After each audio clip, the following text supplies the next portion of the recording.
You are getting ready to listen to the voice of Dr. Rhadi Ferguson, 2004 Olympian, four-time national judo champion, Brazilian jiu-jitsu black belt, author, speaker, and coach.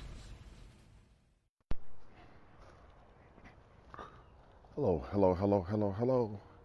This is Dr. Rhadi Ferguson, 2004 Olympian, four-time national judo champion, Brazilian jiu-jitsu black belt, author, speaker, and coach.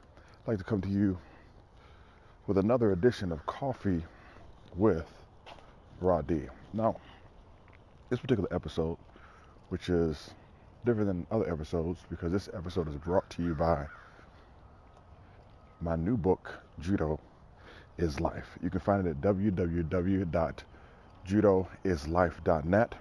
And in this book, I kind of get naked in a sense and open up the curtain and the back door of my life so that you can kind of see some of the things that I've been going through for the last 2.5 years and how I utilize judo and my time on and off the mat to work some of my situations out and my problems in a therapeutic fashion while also utilizing traditional therapeutic modalities. But I learned a lot from the sport of judo, and if you're in judo or Brazilian jiu-jitsu, let me say that I learned a lot on the mat because I wrestled in college too and I've done jiu-jitsu, but the things that I've learned on the mat I've been able to apply to my life. And if you're having any problems in your life, and I'm sure you are because we all have issues and problems, then hopefully you can utilize the book Judo is Life and understand the 4 parts of the judo throw, which is the first part, kumikata, which is gripping and grab a hold of your situation, and then understand kazushi and how the off-balancing that has happened in your life, that you can redirect it and you can off-balance the situation so you can get some leverage. And then sakuri, how you can enter into new situations and new opportunities to fix your problems. And then kake, how you can execute, how you can throw, and how you can actually finish and then move to a different plane in life and a different position, and how to reposition yourself. So that's it, and let's just get into the talk for today. A couple years back, man, I learned a great lesson from four-time Olympian Jimmy Pedro. Jimmy Pedro was also a 2-time Olympic bronze medalist, as well as a 1999 world champion in the sport of judo. And I was asking Jimmy how he did it. And I don't even think Jimmy remembers this conversation as much as I do because it was so profound on my life and my career. Jimmy was so kind to him and his wife to open up their home to me and a couple other judo players so that I can, basically get an opportunity to see how he was able to reside in the United States and be such a high-level judo player. I don't really think that people understand how good Jimmy Pedro was as a judo player, especially some of the people in the United States, because when Jimmy was competing, there were not world championships every year. The world championships were held every other year. And I believe that Jimmy's best career of his life, well, the one that I saw, was in 1998. In 1998, I think, I don't remember the numbers exactly. I think Jimmy went something like 84-3. I know he didn't lose more than 5 matches that year. All right. It was ridiculous. He won everything. He won a tournament called the Shiriki Cup. It's one of the toughest tournaments. I think he's the only American to ever win the Shiriki Cup. But there were no world championships that year. And I think he was in superb shape like that in 1997 for the world championships, but he got hurt. I believe he sprained his knee, if I remember correctly, probably MCL sprain, and couldn't go to the 97 world championships. But you're looking at a person who, we saw somebody like Kosei Inoue win the 1999 World Championships, win the 2000 Olympics, and then come back and win the 2001 World Championships. It is quite possible, in my opinion, that if they had World Championships every year, you would have saw Jimmy Pedro be a 1997 World Champion, a 1998 World Champion, and a 1999 World Champion. And he was a 1999 World Champion. The 3 years that he was, the 3 years that were the sweet spot of his career, for the World Championships, one of them he got hurt. There are no European Championships available because he's not from Europe. In 1998, he won everything, and there were no World Championships. And in 1999, when he was well, he won the World Championships. So this is an individual that I'm talking about, and this is a person who opened up their home and their life and their training so that I could see what he was doing, and I mimicked it as closely as I could, utilizing basically the business model of best practices. So you get close as possible to that particular model and look at the best practices of an individual, and then you mimic them. And at that time in the United States, Jimmy Pedro was the top person, and that's who I tried to mimic myself after. For those of you all who have followed me at all, after I retired from judo, from sport, I thought I would do MMA. And when I wanted to do MMA, I literally got on a plane, found Rashad Evans, and trained in the same place that he was training in for about 4 or 5 days to do the same thing, to find out exactly where I was on the internet, meaning can you do it, and then will you do it once you know what it is that you need to do. And going through the process of outlining what those best practices are, what those best practices look like, and putting them into motion is difficult. But I'm giving you that background because before I really jump into the story, I want to let you know that if you want to be an exemplar, if you want to be exemplary, sometimes you have to blaze a trail by yourself. However, there has been a trail blazed in different areas, and you can look at the people who have blazed those trails and look at the best practices and jump behind those best practices. Listen, success leaves clues. You can pick up on the clues of success and put your own success puzzle together. Because right now, the pieces are probably jumbled up in your life just like they're jumbled up in everybody else's life. And every time I start a new endeavor, they're jumbled up in my life too. And I gotta take the pieces apart, and then I gotta put my what I think success looks like for the endeavor that I'm in. I gotta put those pieces of the puzzle together. So, gotta take a sip of my coffee right now. Good morning, sir. So, I'm out doing my walk while I'm talking to you. So, I'm having this conversation with Jimmy, going back, and basically I'm having a conversation of, man, what do I have to do to improve? And I'm thinking that Jimmy's going to give me some long discussion about, improving my waza and making sure that my waza, that's for people who don't do judo, your techniques, improving my waza and training hard and working out until you throw up and, doing this move and learn 2 throws forward and 2 back. He said, you have to get to the point when they look at the bracket that they're worried about you and you're no longer worried about them. He said, so for those who don't understand what the bracket is,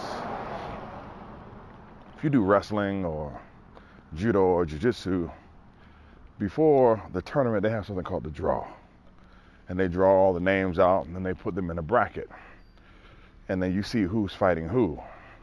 You usually know how many fights you have to the finals. Usually it's anywhere from between 3 to 5 fights, and then you're in the finals. And when you're looking at your side of the bracket, you're counting 1, 2, 3, 4, 5, and then you're looking at the names. You're looking to see who you got. And usually when you see who you got, either you're very excited or you're very concerned. And when you have concern over someone else, like great concern, there's no way for you to win when you have a great concern. Because the reason why you have great concern is because you doubt your ability to win.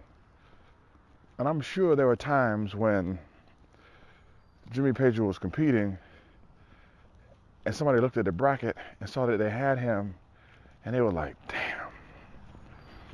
And what he was telling me was I had to get to the point where people will look at my name on the bracket and then they would say to themselves, damn, I got Ferguson. And I didn't realize how pregnant that statement was and how much work it took to get to that point.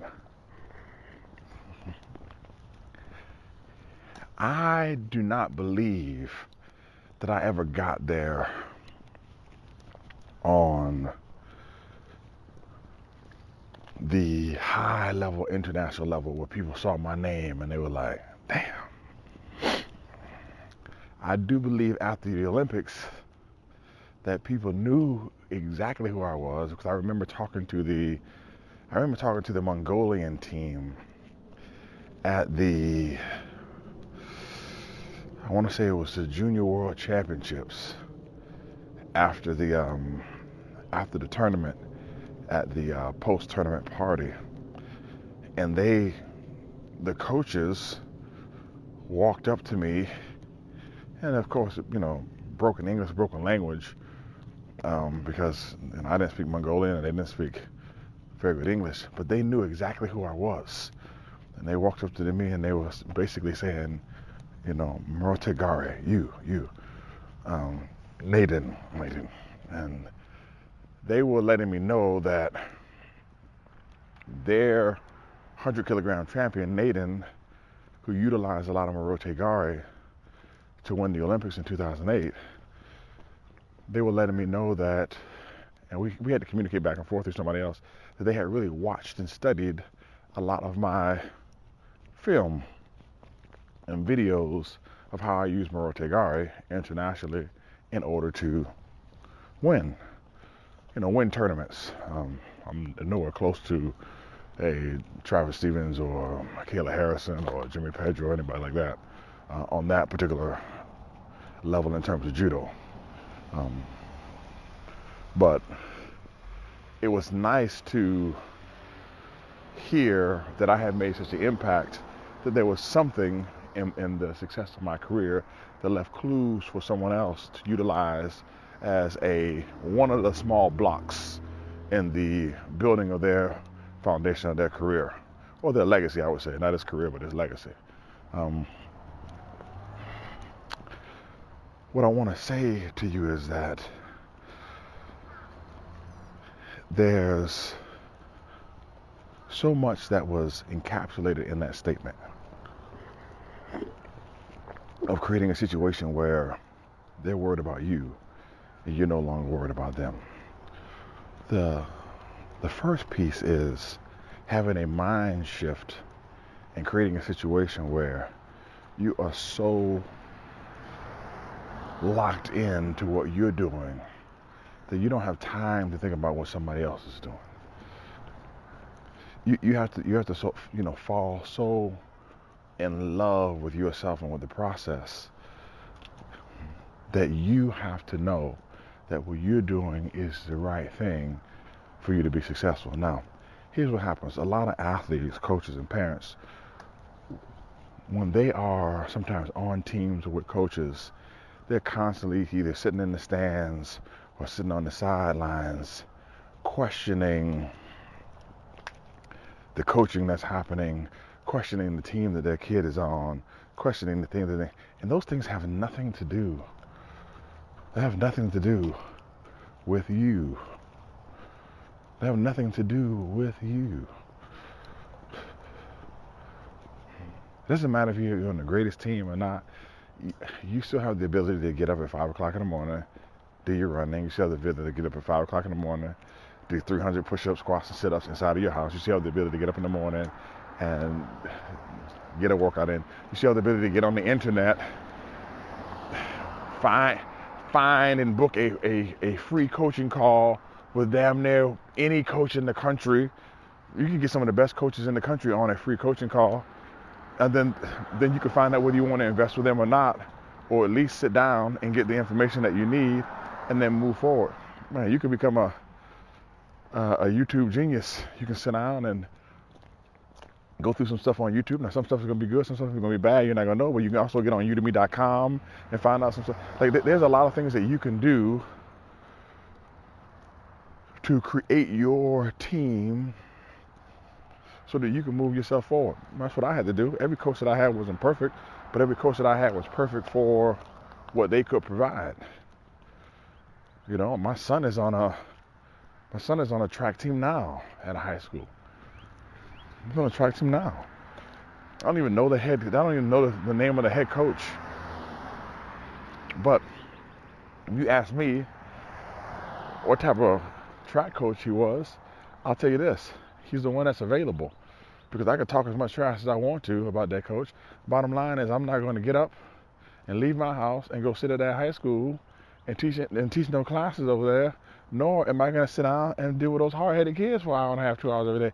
I'm not going to. So he is the best coach available right now. And what we have to do is we have to supplement what he's doing with some training in the morning. And not even supplement. Let me be respectful. We're going to complement what he's doing with training in the morning. And he has some great people on his staff, some assistants. One that ran track D1, the other one that ran track D2. And I went out there and I talked to some of those people. And I asked if my son can be in the group with the person who ran Division I track. Because we got to do our best to get him what he needs. You know, we can't focus on what's not available. We got to focus on what's available and what we can do. And the second thing that I got from that situation was, you have to get so involved in the work. Oh my gosh. When he said that, I didn't realize how much work was involved. I worked out with Jimmy Pedro, not just on the mat, but I worked out with him with his strength and conditioning coach. I had no clue. I played college football, man. I was a Division I athlete in college. I ran track, I wrestled, and I played football. I don't have any problem saying that from the inception of USA Judo till today, that there's not a better athlete that has come through USA Judo. It's just not. I mean, it's not me bragging or doing anything like that. There's way better judo players, but to be a Division I athlete and to play 3 sports and start in all 3, very difficult to do. All right, doesn't happen often. It's a rare thing, and I can tell you that my athleticism and my mind are the things that allow me to scale up the ladder internationally in judo very quickly. One thing I was not ready for is the jump and being a collegiate athlete to being a professional athlete. And man, I worked out with guys in the NFL, and I have never in my life seen anybody work out like Jim. I'm a strength and conditioning coach. I got my strength and conditioning coach certification in 2001 through the National Strength and Conditioning Association. I've been assistant strength coach at Towson State. I did my volunteer work at the University of Maryland. I worked privately with one of the best strength coaches in the world, not only in the country, the world, Juan Carlos Santana. Man, I've been all around. I've seen workouts. I've been in the Olympic Training Center. I've seen I think Olympic world-class athletes work out. 2 people, well, 3. There's a guy by the name of Mark Freda, who was a triathlete, who was ranked #1 in the world at the time, who I sat down and watched. I watched him do 26.2 miles in the gym at the OTC, and then after running the marathon, do his workout. I watched Apollo Anton Ono. All right, I watched him work out at the OTC. I sat down and watched, and I used to sit down and watch these people work out. I used to sit down and go watch these people work out, because the one thing that you can't do is you can't go behind the scenes and watch world-class athletes work out. You can see clips of them online, but you've never seen their whole workout. Man, I used to sit down and watch these people work out to glean what I could from the process, to see their attitude, to see how they train. I used to sit down and watch them work out. I also used to go in the weight room and watch the Olympic weightlifters work. I want to see.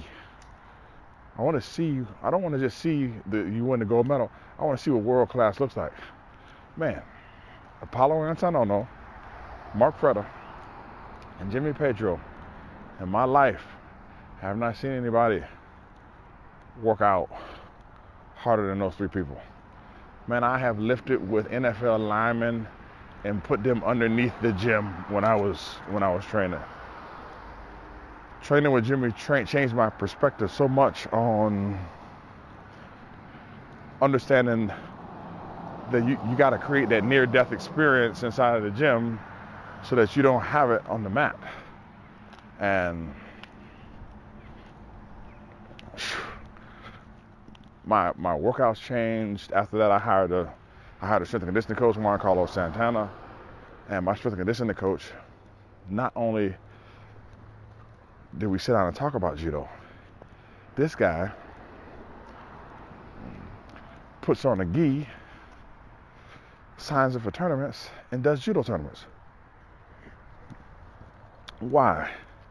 Because he wanted to understand what it felt like to have your local muscular endurance taxed in your forearms to the point where you're breathing fine, your legs are fine, but your forearms are gone and your hands won't open and close. And if you never felt that before, it's very difficult for you to be able to train that. And he understood that I was asking him to train me to be one of the best in the world at an activity, and what he did was he bathed himself in it. And that's what he did. So that we all had a great understanding. Pardon the cars are driving while I'm doing my walk with you, having my coffee. So we all had a great understanding of what was required per the work. And the third thing is, and this is what I learned, because I also looked at the team around Jimmy. And I was in Chicago one day, and I hung out with Mr. Steve Cohen, who's an Olympic coach and a 2-time Olympian. And he gave me a tour of his office in Chicago. And while giving me a tour of his office, he sat down and opened up a book of scouting reports. Well, he has scouted everybody in the world. It was like three-ring binders where he scouted everybody in the world in Jimmy Pedro's weight class for years. 4 years, which is foundationally the idea behind the Judo Scouting Reports product that I produced a couple years back, and I'm refining it and redoing it right now with a gentleman by the name of Chris Round. Why? Man, because I think it's important to do the work, not only physically, but do the work mentally to create the kazushi, to create the off-balancing. Because you're not going to be stronger than everybody. But if you know more about that person, even down to what their favorite pizza is, and if they're left-handed or right-handed, what sports do they play, do they circle to the left or the right as soon as the match starts? Like, can they do the favorite Newaza move on both sides, or they just do it on one side? Like, if you know these things, they give you an absolute advantage. And when Jimmy talked about making sure that they're concerned about you instead of you being concerned about them, those were the major three things that I got from it. I got finding out, man, who you need to have around you, finding out the physical work that needs to be done, and then finding out the non-physical work that needs to be done. And then you can sit down and ask yourself the two questions that you got to ask yourself every time you embark on a new thing. And those two things are, can I and will I? Can I do it? And then will I do it? Man, after getting all that information, it was overwhelming. I thought to myself, I said, damn, man, how am I going to do all this? And I'm just by myself. What do I have to do? Then I started structuring the team. I started putting the people in place. Brazilian Jiu-Jitsu, bam, Lloyd Irvin. Judo, Eddie Liddy. Because he has resources, bed, 3 hots in the cot. Throwing coach, Angelo Reese, 3-time Olympian from Puerto Rico. All right. Strength and conditioning coach, Juan Carlos Santana. Grip fighting person, Eddie Liddy. Mentor, person I can lean on, Jimmy Pedro. And you start putting it together. People I need to hang around, man, I make sure I hung around Kevin Jackson. Kevin Jackson was the head wrestling coach at the OTC. He used to have parties at his house, parties when there were boxing fights, big boxing fights. When De La Hoya was fighting and Trinidad was fighting and there was big boxing matches, Kevin would have some parties at his house for the athletes. And I used to go watch wrestling practice. Why? Because, man, I need to see what's going on. I need to hang around. But Kevin's the Olympic gold medalist. I need to hang around Kevin Jackson. So I started hanging around Kevin Jackson. I started hanging around Mike Van Arsdale, World Cup champ. I started hanging around. When I started hanging around Apollo. Anytime Apollo was in the cafeteria, I went and found my way to sit down next to Apollo and sit down and strike up a conversation. Why? Because I need to be around the exemplars. I need to see what's going on. I need to put myself around the right people. There's no sense in hanging around the people who are not winning. I need to hang around the people who are winning. And I remember being in the weight room one day, not in the weight room, the trainer room, and I was hanging out with this wrestler. All right, absolutely fantastic. I can't remember his last name right now while I'm walking, but I got his last name. I remember, because I call him Melvin. But Melvin Douglas. Melvin Douglas was in the training room with me. We were in there together. And I was watching some film of myself.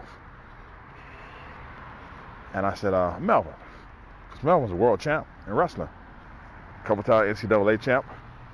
I wanted him to watch my film and give me a different perspective. I said, Melvin, what do you see here, man? He watched the film. He said, I got something for you. Jumps off the table. This is Melvin Douglas now.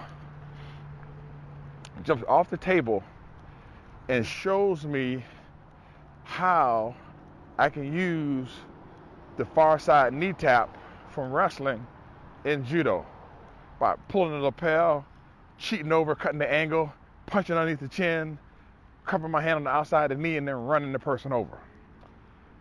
We're in the training room, okay, going over the far side knee tap, and then he was like, when he steps back, come through the leg. Which is that move was more of a common move in judo. Sometimes they call it the 5-on-2, or sometimes it has a different name. I don't know if it's Kuchiki Daioshi or Kuchiki Daioshi. I forget what the name of it is. But the far side knee tap,